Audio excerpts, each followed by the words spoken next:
Now, upon the hearing, Chu made a huge, appearance on everybody's TikTok's account. Right. And to learn more about personal data privacy issues that has been quite a concern for America, now we're going to talk with the Executive Director of Southeast Asia Freedom of Expression Network, or SafeNet, Damar Juniarto.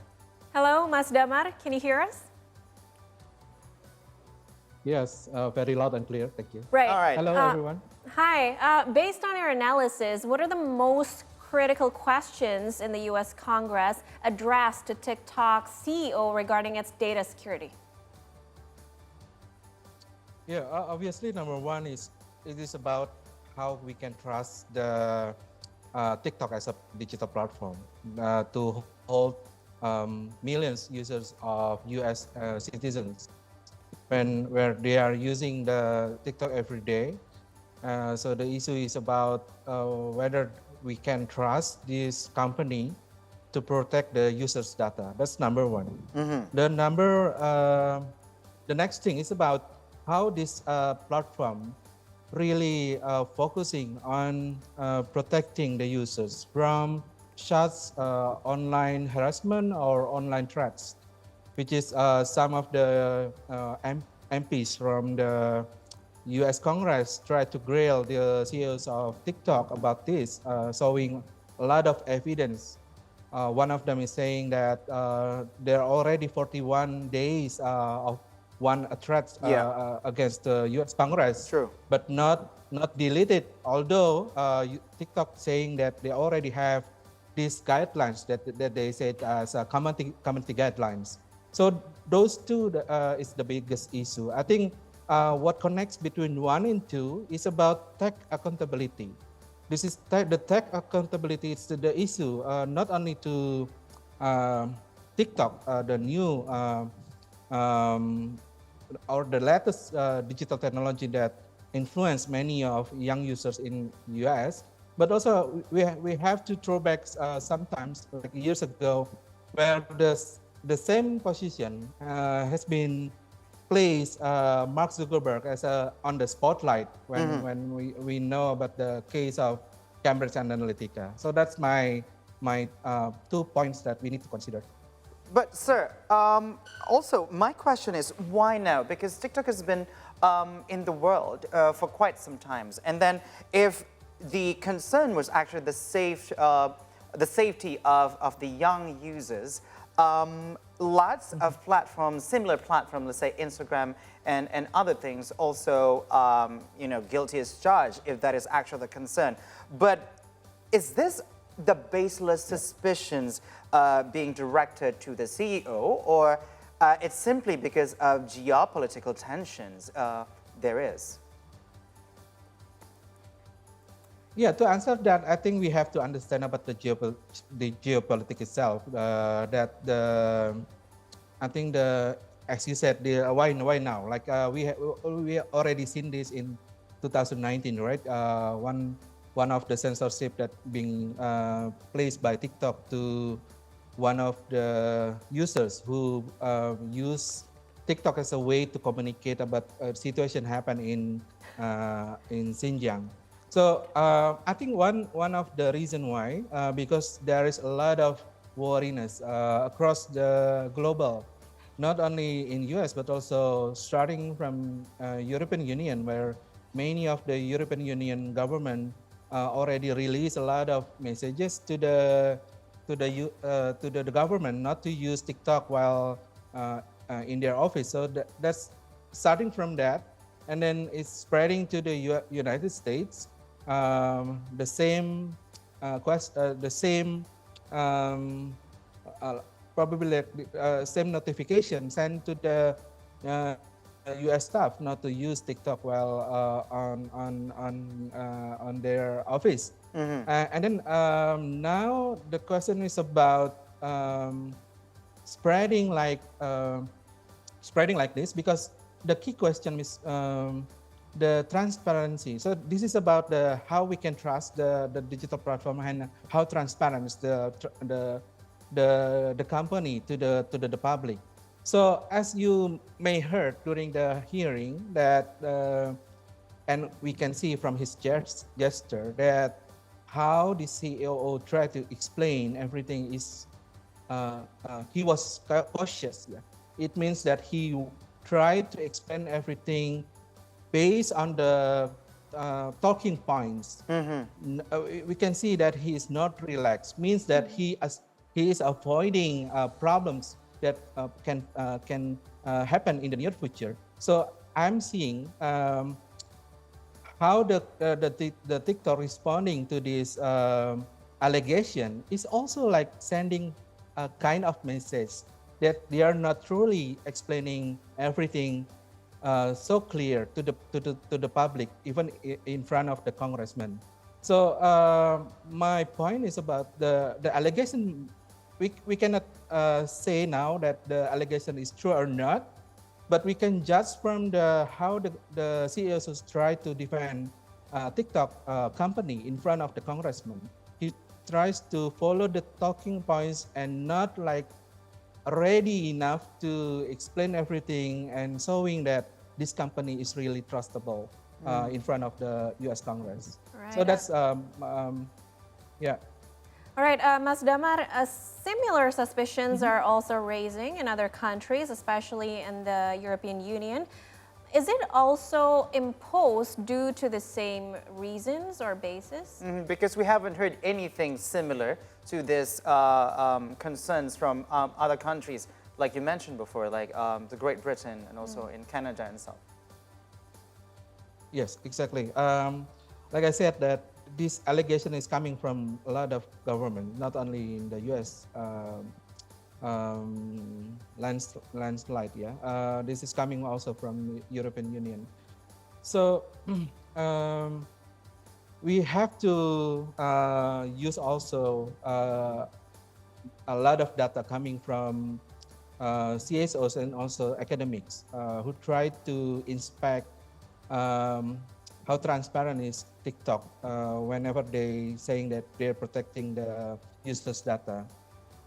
And also, I'm quoting some of the answer from the CSOs myself. One is the from the Citizen Lab. That's already quoted by the CEO. It's actually a Citizen Lab, the US, the Canadian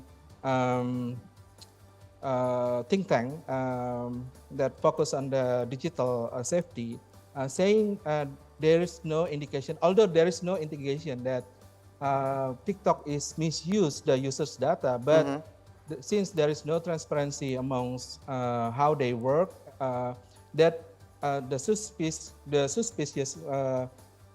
is not answer yet. So people still have to question how TikTok processing and protecting the users' data.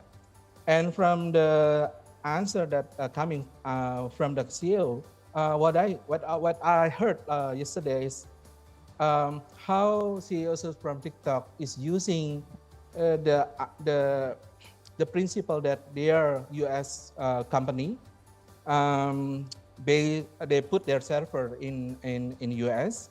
Therefore, everyone must believe that TikTok can protect the users' data in the U.S. But the thing is, when CEO TikTok saying that, I sense a kind of special treatment only for users' data in the U.S., but not their.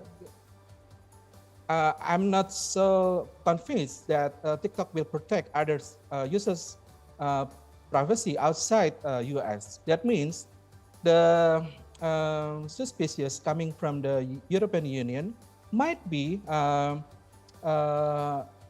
need to be concerned, because how TikTok will operate outside U.S. and then how TikTok will operate across the globe.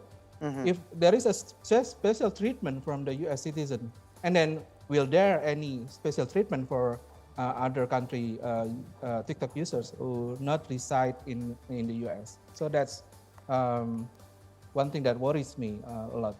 But on the same issue, in the context of Indonesia and also the region Southeast Asia, should we also be worried about our personal data security in social media platforms, including TikTok? Yeah, I will say yes. Uh, we have to be worried how our users' data can be misused by the digital platform. And this is not only for TikTok. Yeah. Yes, TikTok is now is number 3 in Indonesia in terms of number of user in their platform. Number 1 is YouTube, and then number 2 is Meta, to be specific, Instagram, and then number 3 is TikTok. So we have to raise that concern. The same concern has been raised in Indonesia whenever we talk about the users protection. The second one is about the implementation of data protection law that has been released last year. Is not ready yet to cover the protection for users. It needs a transition because there is no regulation under the law that already passed by the government. So we have to put our, in the sense that we have to protect ourselves from the misuse. So we have to put this concern in front whenever we talk about how safe we are when we are using TikTok, and also how safe we are when we are using Meta and also Google. So we have to put that in front in the term of how to protect the users' data interest in Indonesia. Please remember that in the Southeast Asia context, there will be a lot of political years. Indonesia will have the election next year, but Malaysia, they will have this year. Thailand is also this year. So please remember that users' data can be exploit like what happened in 2016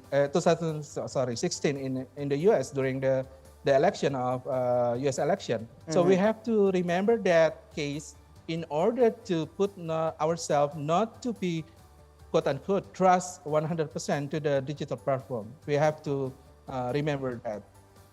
What do you mean by being concerned regarding that safety? I mean, what do we have to do? Are we better off without any social media? Is that considered safe?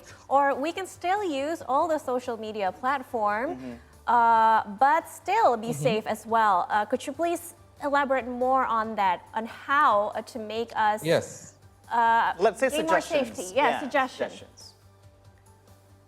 Okay, that's good. That's a good question, because what I mean about we have to be cautious is a terms that connect with the policy, connect with the regulation. That means that our legal law enforcement, our MPs must ask the question to the digital platform, not us as a users. And what we should do as a users is kind of different, because what we should do when using this digital platform is number one, we have to not overshare our data to the public. That's number one. Like you have your phone numbers, you have your resident address. That's not be exposed on the social media. That's number one, to protect yourself and also your family and loved ones.